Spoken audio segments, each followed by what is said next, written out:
Le contexte sécuritaire a également un impact sur l'environnement. Il faut donc agir pour protéger ce trésor naturel.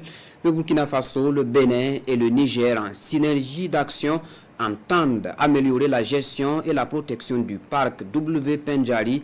L'Office national des aires protégées, en collaboration avec l'UNESCO, a tenu à Fadangourma une rencontre pour élaborer le plan national d'intégration des mesures d'adaptation au changement climatique dans la gestion concertée du complexe frontalier. Le compte-rendu de la rencontre avec Bila Kabore et Rasmata Ouedraogo.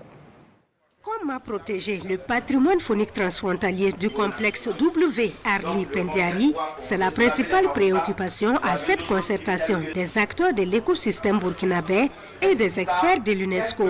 Une consultation pour assurer la protection du complexe WAP qui croule sous le poids de la menace sécuritaire. Depuis 2017, nous avons connu une recrudescence des attaques terroristes qui a obligé une partie de l'équipe de gestion à faire un repli tactique. Et beaucoup de soucis aujourd'hui liés un peu au braconnage, liés à la dégradation des écosystèmes. Et il était temps que nous puissions ensemble trouver des solutions. Nous avons fait une première session de consultation au Niger. Et l'idée c'était de voir un peu avec les collègues du Niger quelles sont les pressions de leur côté. Et nous sommes actuellement au Burkina Faso et on va faire le même exercice au Bénin dans quelques jours.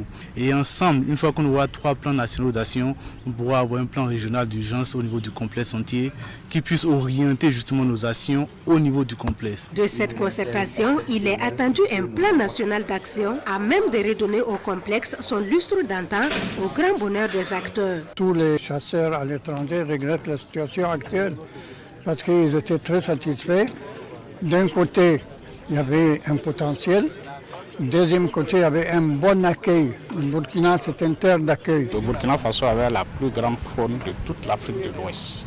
Donc aujourd'hui, aller vers la recherche de solutions, ça ne peut que nous réjouir, parce que ces communautés vivaient à 80% des revenus issus de l'exploitation de ces ressources naturelles. Inscrit en 1996 sur la liste du patrimoine mondial, le complexe W dans sa partie burkinabé est composé des parcs W et Arli.